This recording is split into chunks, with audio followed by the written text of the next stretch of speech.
convido você a abrir a palavra do Senhor no livro de Jonas, hoje no capítulo de número 4.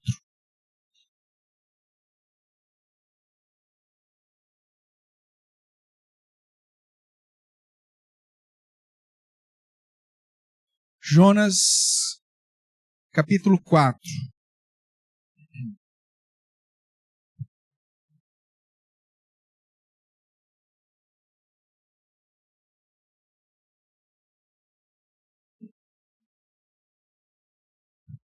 Acompanhe a leitura que farei do capítulo 4, último capítulo de Jonas. Diz assim, pois, a palavra do Senhor. Na verdade, eu vou ler aqui o finalzinho do capítulo 3, o verso 10, para que você compreenda aí a sequência. Viu Deus o que fizeram, como se converteram do seu mau caminho, e Deus se arrependeu do mal que tinha dito lhes faria, e não o fez. Com isto, desgostou-se Jonas extremamente e ficou irado. E orou ao Senhor e disse, Senhor, não foi o que eu disse estando ainda na minha terra? Por isso me adiantei fugindo para Tarsis, pois sabia que és Deus clemente e misericordioso, e tardio em irar-se, e grande em benignidade, e que te arrependes do mal. Peço-te, pois, ó Senhor, tire minha vida, porque melhor me é morrer do que viver. E disse o Senhor, é razoável essa tua ira? Então Jonas saiu da cidade, assentou-se ao oriente da mesma, e ali fez uma enramada, e repousou debaixo dela à sombra, até ver o que aconteceria à cidade. Então fez o Senhor Deus nascer uma planta, que subiu por cima de Jonas, para que fizesse sombra sobre a sua cabeça, a fim de o livrar do seu desconforto. Jonas, pois, se alegrou em extremo por causa da planta. Mas Deus, no dia seguinte, ao subir da alva, enviou um verme, o qual feriu a planta e esta se secou. E nascendo o sol, Deus mandou um vento calmoso oriental. O sol bateu na cabeça de Jonas, de maneira que desfalecia, pelo que pediu para si a morte, dizendo, melhor me é morrer do que viver. Então perguntou Deus a Jonas, é razoável essa tua ira por causa da planta? Ele respondeu, é razoável a minha ira até a morte. Tornou o Senhor, tens compaixão da planta que não te custou trabalho, a qual não fizeste crescer, que numa noite nasceu e numa noite pereceu? E não hei de eu ter compaixão da grande cidade de Nínive, em que há mais de 120.000 pessoas que não sabem discernir entre a mão direita e a mão esquerda, e também muitos animais?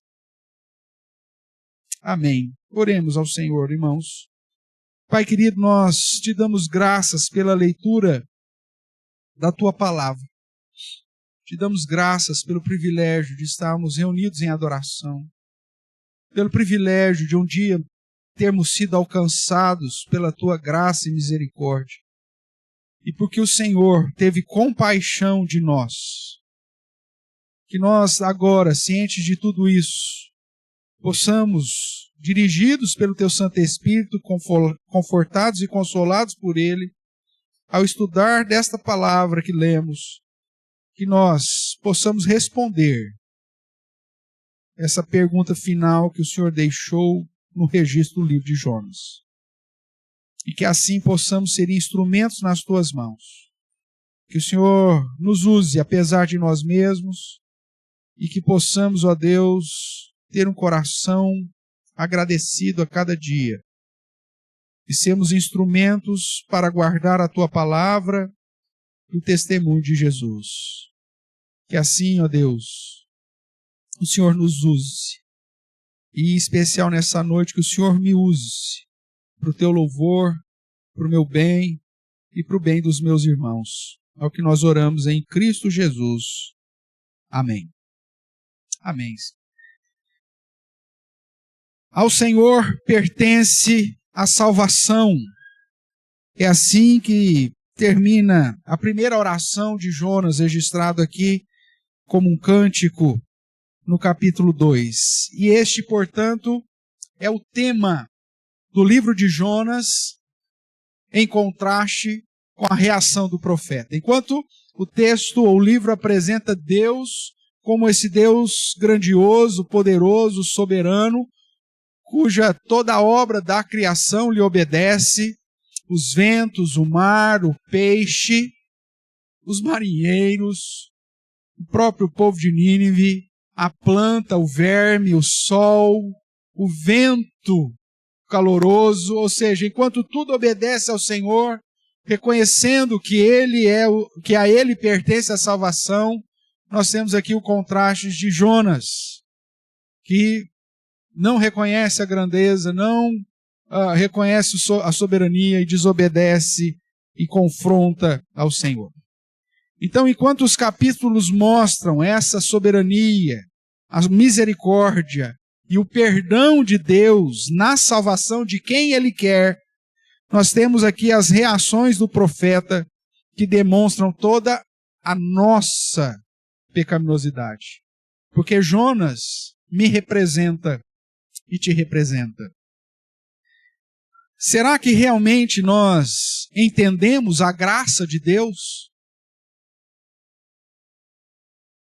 Será que eu e você, de fato, entendemos a respeito da graça de Deus? É óbvio aqui que eu não estou tratando do entendimento teórico, conceitual de graça, que já estudamos várias e várias vezes na escola dominical. E afinal de contas, no contexto de uma igreja de fé reformada como a nossa, seria muito difícil encontrar alguém que não confia na soberania plena de Deus, ou que não reconheça que a salvação não é por obras dos homens. Não é desse conceito teórico ou conceitual, aí a ideia geral de graça que eu estou perguntando. Eu refiro-me ao entendimento real, prático e aplicado da graça, ou seja, um favor imerecido aplicado sobre os eleitos, ou seja, sobre nós. E aí eu tenho mais uma pergunta. O que você faria se Deus salvasse o seu inimigo ao invés de salvar os da sua própria casa? Você continuaria entendendo sobre graça? Você continuaria compreendendo o que é favor imerecido?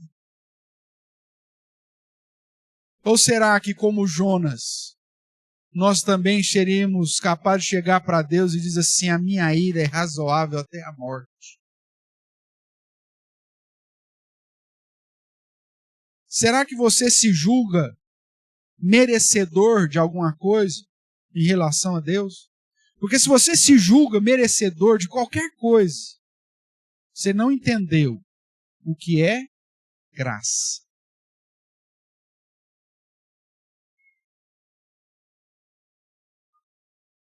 No contexto, irmãos, nós vemos Deus chamando o profeta Jonas, personagem histórico, real, filho de Amitai, da tribo de Zebulon, que provavelmente morava na cidade de Gat-Hefer, no norte de Israel, e que já havia sido usado por Deus para profetizar nos dias prósperos do rei Jeroboão II. Só que Deus agora tem um chamado diferente para ele. Chama ele para ser o profeta dos gentios. Enquanto o povo de Israel estava se perdendo em idolatria, pois era o contexto histórico da época, Deus chama Jonas para ser enviado a um povo gentil, a um povo alheio à aliança e imerso em práticas abomináveis. A ideia de Jonas é o seguinte: mas meu povo está se desviando, por que o Senhor não me chama para falar, para que eles se arrependam? Agora vai me levar para um povo descrente, miserável, pecador, um povo vil, um povo assassino, um povo cruel. Veja que Jonas demonstra toda essa sua insatisfação, e no demonstrar da sua insatisfação, ele demonstra um conhecimento teológico. E nós vemos que o conhecimento teológico de Jonas era perfeito. O conceito teórico sobre quem Deus era, sobre a teontologia de Jonas, era perfeita. Veja a declaração de fé que ele faz no verso de 1 a 9, no capítulo 1, verso 9. Ele sabia quem era Deus. Ele dizia: eu sou hebreu e temo ao Senhor. O Deus de quem? O Deus do céu, que fez o mar e a terra. O Deus soberano, o Deus criador, o Deus da aliança. Porque está aqui todas as letras traduzidas aí em caixa alta para apontar o nome de Deus e, consequentemente, a postura de aliança do Senhor. No capítulo 2, verso 8, ele diz: os que se entregam à idolatria vã abandonam aquele que lhes é. Essa é uma referência à geração de Jonas, que estava se desviando do caminho, abandonando o misericordioso para começar a adorar aos ídolos. E mais ele continua no verso 9: mas com a voz do agradecimento eu te oferecerei sacrifício, o que votei pagarei. Ao Senhor pertence a salvação. Ele sabia que esse Deus era soberano, ele sabia que esse Deus é o Criador do céu, da terra e do mar, e ele sabia que esse Deus é o Deus da aliança, misericordioso, e que a ele pertence a salvação.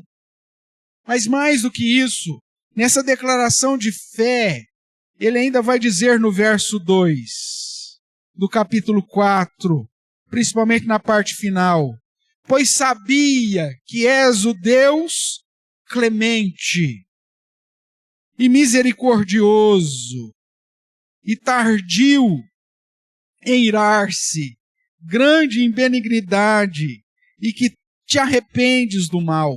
É a declaração de Êxodo, capítulo 34, verso 6, irmãos. Da maneira que Deus se apresenta ao povo de Israel. Ele estava com a confissão de fé na ponta da língua. Ele conhecia o conceito teórico sobre quem Deus era, sobre os atributos importantes de Deus e sobre a questão soteriológica, que ao Senhor pertence a salvação. Só que o conhecimento teórico desse negócio não serve para nada. Se o seu coração não entende na prática o que significa servir ao Deus Criador soberano, ao Deus misericordioso, a quem pertence a salvação, ao Deus clemente, ao Deus misericordioso, tardio em irar, grande em benignidade, que se arrepende do mal. E é por isso que a pergunta então faz sentido. Você realmente entende o que é graça? Ou você só tem o conceito? Porque entender, na minha perspectiva, é você experimentar desse favor imerecido, e esse favor imerecido quebrar com o seu senso de justiça próprio, com o seu senso de merecimento, e te colocar no chão ao ponto de dizer: Senhor Jesus, eu só tenho a Ti.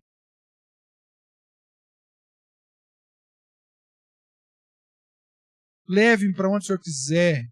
Se é para pregar para o judeu deixar a idolatria, ou se é para pregar para o ninivita se arrepender da sua vileza e da sua maldade, não importa. Porque eu entendo o que é graça.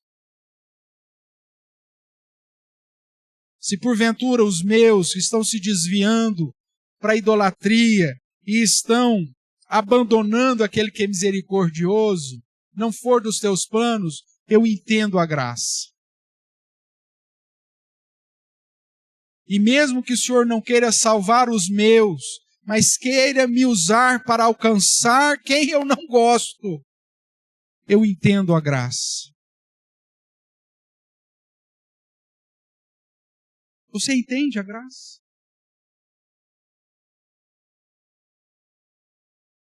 Para Jonas, por ele, somente com esse conhecimento teórico correto, teologicamente falando, Deus deveria mandar fogo sobre Nínive.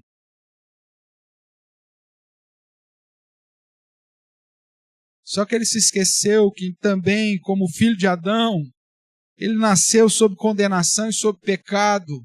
E se Deus fosse aplicar os méritos, Deus deveria ter primeiro mandado fogo sobre o próprio Jonas. Como deveria ter mandado fogo sobre mim e sobre você. A sua rebeldia fica explícita quando ele foge. A sua rebeldia fica explícita quando ele omite inicialmente quem era o seu Deus aos marinheiros. A sua rebeldia fica ainda mais explícita quando ele deseja morrer no mar. Mas a sua ira pelo arrependimento dos ninivitas e a sua fúria, principalmente pela graça de Deus livrando-os da condenação, sobrepõe a tudo, inclusive pedindo claramente a Deus a morte. Capítulo 4 trata disso. Ah, Senhor, eu não te disse, eu sabia. Não foi isso que eu disse estando na minha terra. O Senhor é clemente, é misericordioso. Por isso que eu quis fugir. Agora, já que não tem jeito, então me tire as vidas. Tire minha vida, porque melhor me é morrer do que viver. Talvez você não tenha essa coragem que Jonas teve, de afrontar a Deus com palavras tão claras e diretas. Mas você faz isso com a sua ação negligente. Você faz isso quando deixa de viver para aquele que te resgatou, aquele que te tirou das trevas e te trouxe para a sua maravilhosa luz. Você deixa, ou você faz basicamente a mesma coisa que Jonas, quando você deixa de abrir a sua boca diante das trevas desse mundo, diante das oportunidades, ou diante daqueles, quando você ouve práticas que difamam o nome do nosso Senhor e Salvador. Quando você se cala por medo de talvez levar um tiro no pescoço, isso te torna igual a Jonas.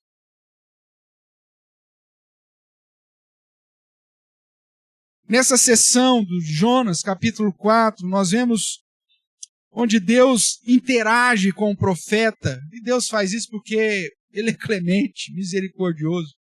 Em outros momentos, por muito pouco, Deus já deu uma dura definitiva no profeta. Ou seja lá quem for. Mas Deus aqui interage com o profeta e termina com essa sessão com um questionamento épico. Quando ele compara, você ficou feliz e teve agora compaixão de uma planta. E eu, como o Deus do céu, Criador do mar e da terra, a quem pertence a salvação, que sou clemente, misericordioso, tardio em irar-se, e que se arrepende do mal, não vou ter compaixão, mesmo desse povo miserável, que é o povo de Nínive, cujo número era absurdo, ao ponto de contar, muito provavelmente, somente as crianças que não sabiam discernir entre mão esquerda e mão direita. A pergunta final, o questionamento épico, o questionamento que fica no final do livro de Jonas, é uma pergunta para você e para mim. Diante da manifestação da graça de Deus alcançando aquele que você não gosta.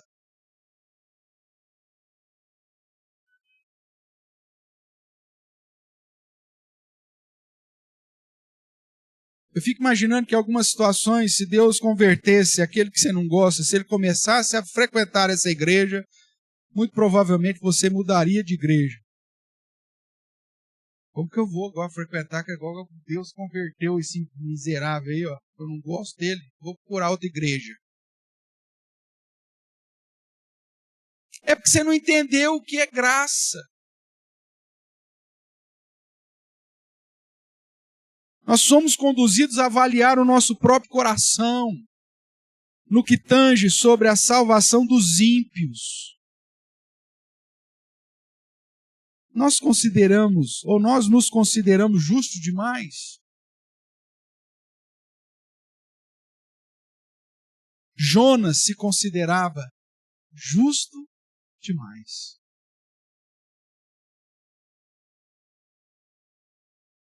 Em vários momentos do ministério terreno do Senhor Jesus, nós vemos os discípulos com sentimentos semelhantes ao de Jonas. Lucas, capítulo 9, versos 54 e 56, nós vemos Tiago e João querendo mandar descer fogo do céu sobre os samaritanos. Jesus fala: vocês não entenderam a graça. O fogo era para cair sobre todo mundo, cara. Eu não vim mandar fogo, eu vim salvar. Parábolas, como as dos trabalhadores da vinha, onde os que trabalham desde cedo questionaram a bondade do dono da terra em pagar o mesmo salário. E o dono da terra fala: vocês estão bravos por conta da minha misericórdia? Eu não estou pagando nada a menos para vocês. Eu estou pagando combinado. Ou a reação do filho mais velho ao ver o perdão do pai em relação ao filho pródigo. Ou mesmo a postura do credor incompassivo, que sendo perdoado de uma grande dívida, perseguia um que lhe devia uma merreca. Todos esses contos, essas parábolas de Jesus e essas situações vividas com os discípulos servem de exemplo para mostrar que os próprios discípulos de Cristo tinham o mesmo sentimento de Jonas. Sentimento que eu e você também temos, enquanto não entendemos a graça.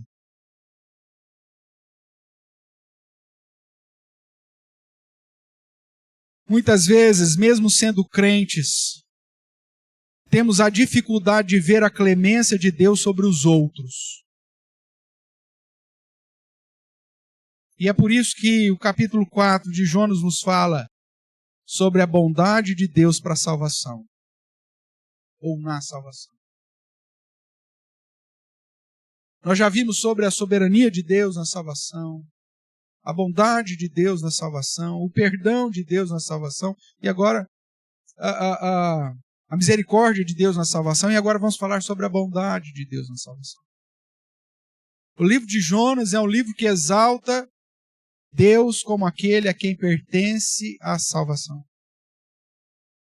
Mas ao mesmo tempo revela a dureza do coração do homem pecador, que acha razoável confrontar a soberania, a misericórdia, o perdão e a bondade de Deus. Tratando, portanto, da bondade de Deus na salvação, irmãos, a primeira coisa que a bondade de Deus faz é que ela contrasta com o senso de justiça humano deturpado. Jonas não aceitou a salvação na vida daqueles ninivitas porque o seu senso de justiça estava deturpado.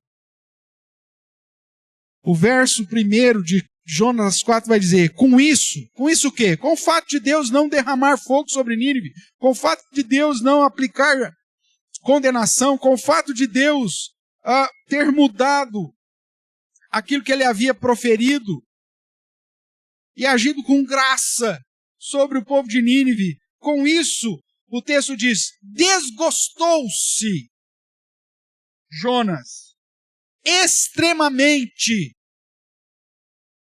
e ficou irado. Nós vemos aqui, irmãos, as reações mais extremadas, ao ponto de Deus chegar para ele e falar: é razoável, isso é razoável até a morte. É um negócio inconcebível. Aquele povo inimigo que já havia se levantado contra o seu povo, que já havia feito 1001 vileza, maldade sobre todo mundo, eles mereciam morrer 2 vezes. A minha indignação é razoável sim, e até a morte, porque eles não merecem, porque nós somos justos, eles não. Veja, senso deturpado, porque não entendeu o que é graça. Ah, Senhor, Jonas disse, não foi isso que eu disse. É por isso que eu fugi. Eu não queria fazer parte desse plano clemente, gracioso, bondoso. E é isso que você faz todas as vezes que você se cala diante da mensagem do Evangelho, aqueles que ainda estão perdidos. Ah, Senhor, eu não disse, vai que eu fale, vai que eu pregue e ele se converta. Eu não quero. Eu quero um céu só para mim. Talvez você não tenha a coragem de Jonas de chegar para Deus e falar, ah, Senhor, não foi o que eu disse? Mas no seu calar, na sua omissão, você está fazendo igualzinho. A clemência, a misericórdia, a longanimidade, a bondade de Deus constrangia o senso de justiça de Jonas, que desejava ver a condenação.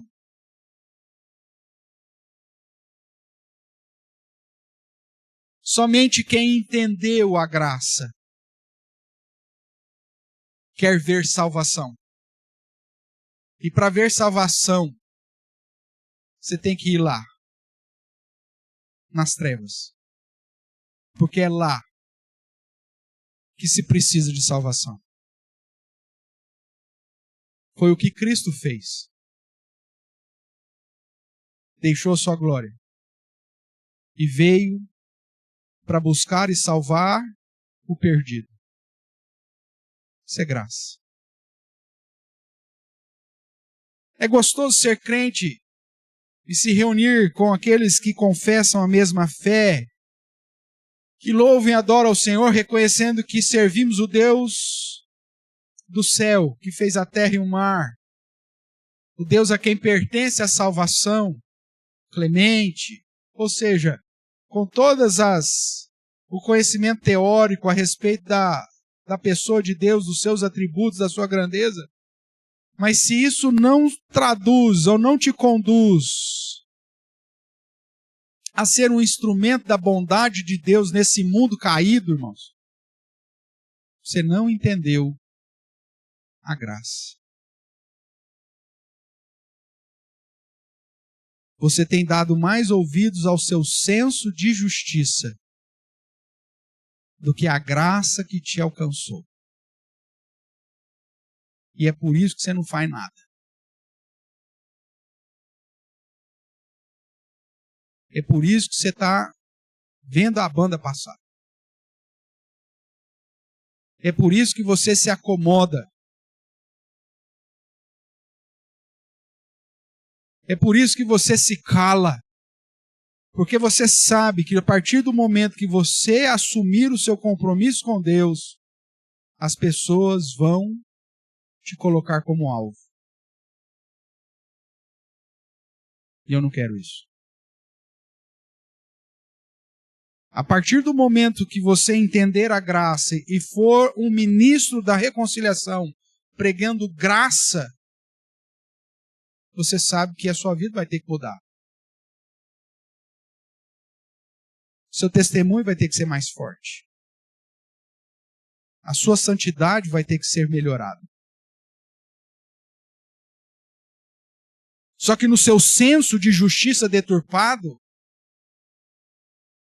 você já faz muito pelo Senhor. Tudo porque você não entendeu o que é graça.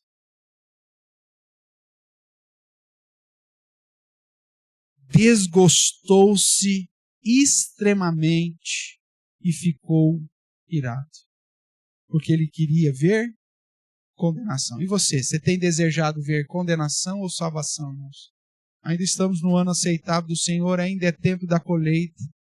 Ainda é tempo de anunciar boas novas. Ainda é tempo de milagres. Ainda é tempo de transformações.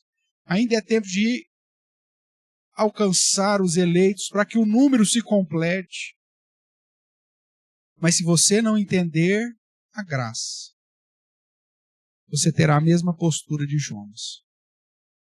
A segunda questão que eu quero chamar a sua atenção sobre a bondade de Deus na salvação é que, além de contrastar com nosso senso de justiça, a bondade de Deus confronta o nosso senso de mérito. Jonas diz: peço-te, pois, ó Senhor, tire minha vida, porque é melhor é morrer do que viver. Eu não mereço ver esse povo sendo salvo.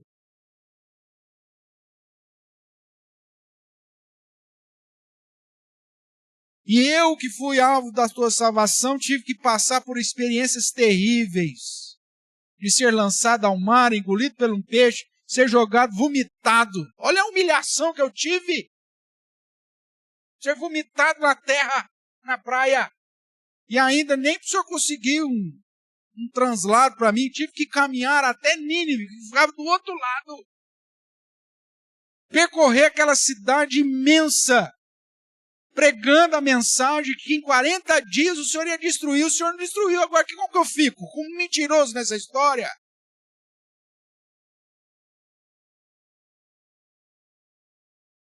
Onde está o meu merecimento? O Senhor me fez de tolo, porque o Senhor disse para eu vir aqui pregar destruição e o Senhor não destruiu. A bondade de Deus contrasta ou confronta o nosso senso de mérito. Você não merece nada, irmãos. Mesmo que você seja o maior pregador de todos os tempos, o maior evangelista que essa terra já viu, mesmo assim você não merece nada. Porque, como vimos da outra vez, o poder de Deus na salvação não está no agente humano, mas está na mensagem, que é a palavra dele. Se você se lembra disso.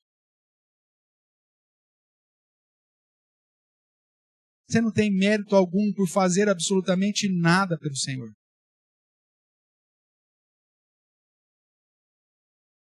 Ó Deus, vim no culto hoje, hein? Vamos ver como vai ser a semana, hein? Você não merece nada. Não é troca com Deus. Deus não precisa de você. Somos nós que precisamos de Deus. Você cantou: Jesus, eu só tenho a ti. Só que você vive como se fosse o reizinho de tudo.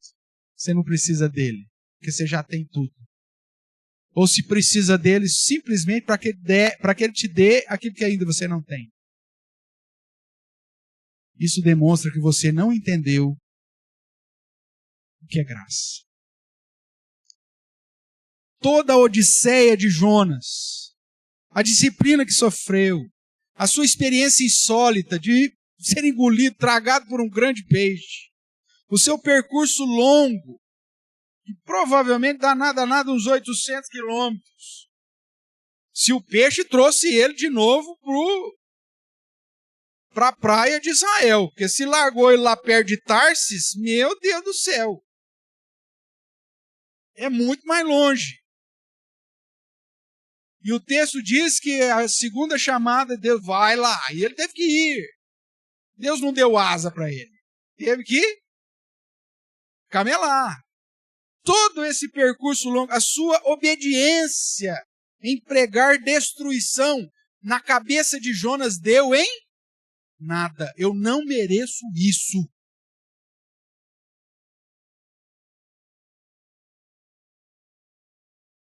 E a bondade de Deus confronta esse nosso senso de mérito, falando: você não merece nada.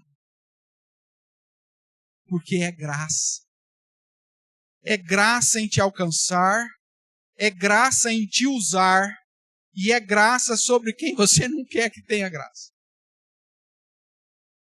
É favor imerecido do começo ao fim. É como se Jonas perguntasse: o que eu recebo em te obedecer? Vergonha. E ainda um sol de lascar na minha cabeça. Porque é isso que o Senhor envia para ele. Veja o que acontece. Verso 5. Jonas saiu da cidade, assentou-se ao oriente da mesma, e ali fez uma enramada, fez uma tendinha, uma barraquinha, dessas que o judeu está acostumado a fazer. E repousou debaixo dela, à sombra. Com que objetivo? O que está escrito aí, meu irmão? Acorda. Ao ver o que aconteceria à cidade, ele ainda estava na expectativa de ver fogo cair na cabeça dos ninivitas. Condenação. Saiu da cidade, provavelmente sentou-se lá no monte, que dava para ver a cidade, fez uma enramada, vou ficar aqui, setor VIP, esperando o que vai acontecer. Não é possível. Deus não fez o que fez comigo. Deus não fez um peixe me engolir, me vomitar, me fez andar 800 quilômetros para pregar condenação e não vai acontecer nada. Tem que acontecer alguma coisa. Ainda mais depois que eu soltei o verbo com Deus, meti o dedo na cara dele. Vai acontecer. E aí ele senta e espera. E nada acontece. É isso que eu mereço? Vir aqui, fazer tudo que eu fiz? Esse é o senso de mérito de Jonas. O que eu recebo em te obedecer? Aí Deus responde: ver os seus inimigos serem salvos. Isso é graça, Jonas. Ver meus inimigos serem salvos? É isso que eu recebo? Eu queria a destruição deles e o Senhor vem com salvação. O senso de mérito, de egoísmo dele era tão grande que aí ele responde: melhor é morrer.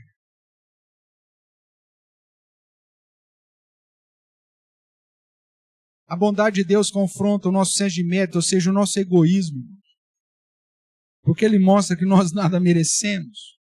E que se somos usados como um instrumento nas mãos de Deus, mesmo assim o louvor é todo de Deus. O Senhor, então, verso 8, em nascendo o sol, Deus mandou um vento calmoso. Só para você entender aqui a tradução. Um vento forte, pode estar o calor que for, mas se tem um vento forte, dá uma sensação de alívio. Agora, um vento calmoso é o bafo. É o bafo quente que não se dissipa. Para Jonas, o que eu mereço? Deus fala assim: um bafo quente sobre a sua cabeça. Você não merece nada, Jonas. Tudo que você fez não é digno de nenhum mérito. Porque a mim pertence a salvação. Se você foi salvo, Jonas, não foi por nada que você fez. E nem pela obediência em apresentar uma mensagem de condenação sobre os seus inimigos. E nem desejando ver a morte deles. Mas é tudo. Glória a Deus e não a você, Jonas. Você não tem mérito algum. E aí esse vento calmoso oriental veio e o sol bateu na cabeça de Jonas, de maneira que ele desfalecia. E ele diz: é isso que eu mereço? Melhor me é morrer do que viver. Nós falamos isso para Deus quando negligenciamos a maravilhosa tarefa de anunciar o Evangelho, irmãos. Tem gente que já fala assim: nossa, está muito difícil, melhor morrer. ao invés de ainda usar a sua vida, mesmo com um vento calmoso do Oriente sobre a sua cabeça, você deveria fazer: não, Senhor, aonde o Senhor quer que eu vá? A quem que o Senhor quer que eu fale? Para quem que eu preciso pregar? Mas Jonas não entendia isso, porque o seu senso de egoísmo, de mérito, apagava a bondade de Deus. Em terceiro lugar, irmãos, nessa dinâmica entre a ação de Deus e a reação do profeta, nós vemos mais um ponto que exalta a bondade de Deus. A bondade de Deus na salvação, além de contrastar com o nosso senso de justiça deturpado, além de confrontar o nosso egoísmo, ou seja, no sentido de mérito, quero reforçar aqui de um modo mais claro, esse egoísmo pessoal, individual, ele expõe a nossa maldade e o egoísmo humano. Não é só uma questão de mérito, é uma questão de um egoísmo maldoso.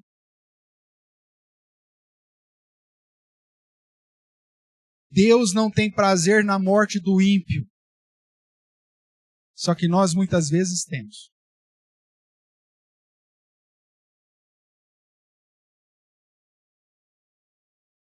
Nós ficamos chocados diante dessa semana, né, a situação lá do Charles, e dos povos se alegrando. Nós vemos que isso é uma realização do que o Apocalipse já diz.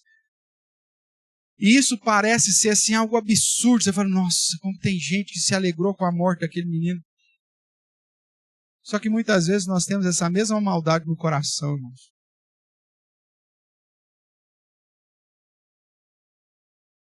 Porque nós não desejamos ver a salvação das pessoas. Porque se desejássemos ver a salvação das pessoas, nós deveríamos estar pregando muito mais do que nós estamos, servindo muito mais do que nós estamos, anunciando muito mais, nos preparando muito mais, nos achegando, nos agregando, nos congregando muito mais. Mas a nossa maldade, irmãos, não permite isso. Por 2 vezes, Deus perguntou ao profeta: é razoável essa tua ira? É razoável essa tua ira por causa da planta? E a resposta evidencia a maldade e o egoísmo do coração, não só de Jonas, mas do homem. É razoável, sim. É razoável a minha ira até a morte. Ele não entendeu. Nós fomos alvos da clemência. Nós fomos alvos do perdão. Fomos alvos da salvação. Mas queremos punição, condenação e destruição. Nos falta compaixão. Por isso pensamos somente no nosso próprio umbigo. Nos falta compaixão. Por isso queremos que Deus mande fogo sobre os samaritanos. Nos falta compaixão. Por isso não aceitamos a bondade do Senhor da terra em pagar o mesmo salário que Ele combinou com a gente, que está aqui desde cedo na vinha. Nos falta compaixão ao ponto de não aceitar o perdão do Pai ao meu irmão, porque o meu irmão é tranqueira. Nós vemos justamente na figura do irmão mais velho a mesma situação de Jonas, o mesmo senso de justiça deturpado, o mesmo senso de mérito egoísta e a mesma maldade em suas palavras. Nos falta compaixão em reconhecer que Deus nos perdoou uma dívida imensa e nós não queremos perdoar aqueles que cometem alguma coisa contra nós. Tudo isso porque não entendemos o que é graça. Pois se tivéssemos entendido, não apenas exultaríamos e exaltaríamos a Deus pela sua bondade na salvação, como seríamos agentes dessa bondade, agentes dessa graça. A bondade de Deus expõe a maldade do coração de Jonas e do nosso coração. Concluindo, irmãos, o questionamento final de Deus escancara e desmascara não apenas a corrupção do profeta, mas de todo homem. Temos a inclinação de sermos compassivos com aquilo que pode nos trazer benefícios. Mesmo que seja uma planta que hoje nasce e no mesmo dia murcha. Veja que ele ficou feliz por extremo. Ele fica irado por extremo na salvação de uma geração inteira e fica irado em extremo porque a planta morreu. Deus confronta o nosso senso de justiça falho, ou a falta dele, o nosso sistema meritório e a nossa descompensação hierárquica de valores. Choramos pela planta e nos iramos, ficamos furiosos pela salvação de uma geração que não sabia distinguir entre a mão direita e a mão esquerda.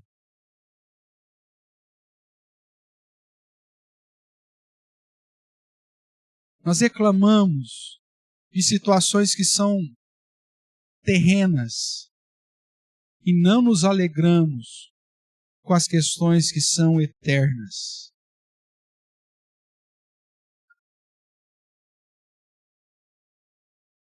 A história de Jonas é a nossa história. Nós somos chamados a pregar arrependimento a uma geração cuja malícia subiu até Deus. Nos foi confiada uma mensagem dura de confronto e condenação para um povo que não temos empatia. O que faremos? Fugiremos? Negligenciaremos? Ficaremos desgostados ou irados? Pediremos a morte? Apontaremos o dedo para Deus, questionando sobre a sua soberania, sobre a sua misericórdia, sobre o seu perdão, sobre a sua bondade? O que faremos? Será que queremos o céu só para a gente? Será que nos julgamos melhores do que os demais homens? Que aquilo que fazemos para Deus é merecedor de um recebimento maior? Que o perdão é um benefício apenas para nós mesmos? E que sobre os outros Deus deveria derramar fogo do céu? Será que é essa a sua visão? Será que não temos pregado o Evangelho porque não queremos ver uma geração má e maliciosa ser salva?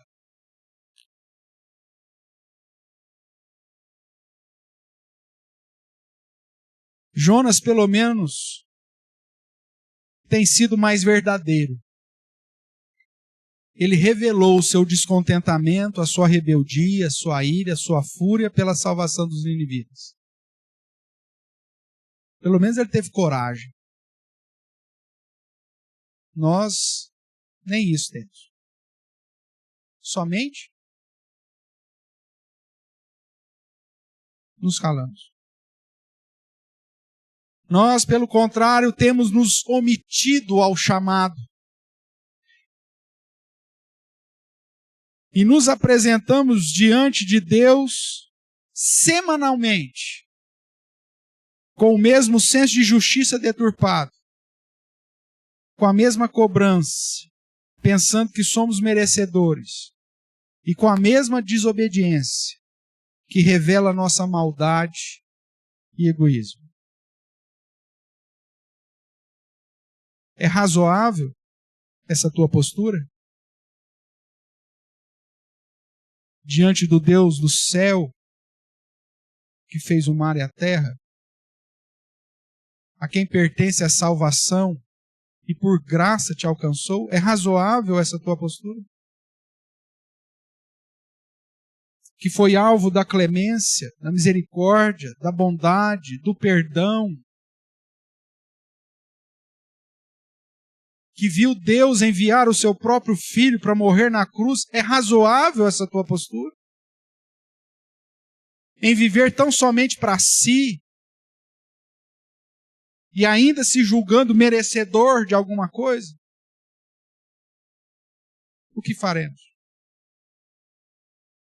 O que você fará? Que resposta você dará ao questionamento final do livro de Jonas?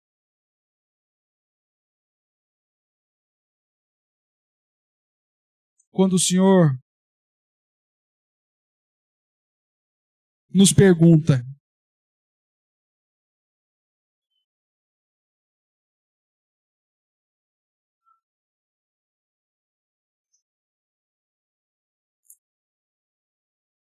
verso 9. Então perguntou Deus a Jonas: é razoável essa tua ira por causa da planta? Ele respondeu: é razoável a minha ira até a morte. E tornou-se o Senhor: tens compaixão da planta que te não custou trabalho, a qual não fizeste crescer, que numa noite nasceu e numa noite pereceu. E não hei de eu ter compaixão da grande cidade de Nínive, em que há muitos, ou mais de 120 mil pessoas que não sabem discernir entre a mão direita e a esquerda, e também muitos animais? Deus te pergunta: não é razoável o Senhor ter compaixão? Uma vez que Ele teve compaixão de você?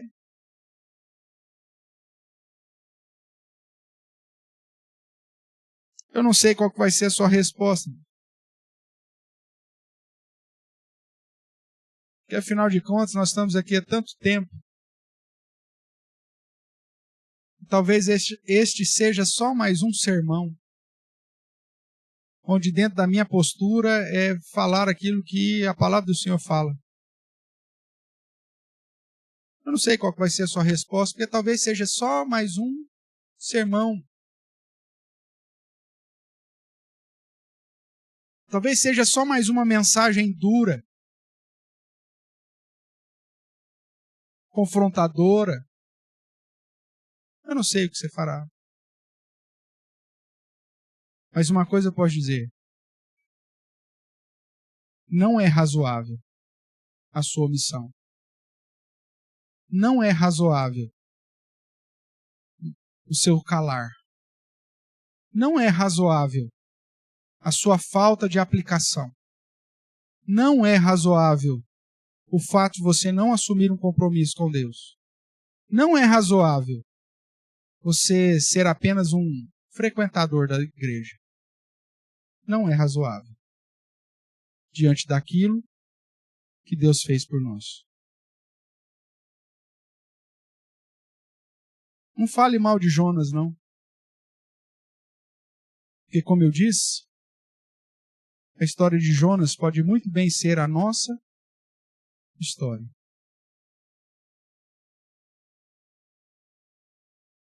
História essa que você pode mudar, dependendo da resposta que você dará ao nosso Deus. Que Ele tenha misericórdia de nós. Amém?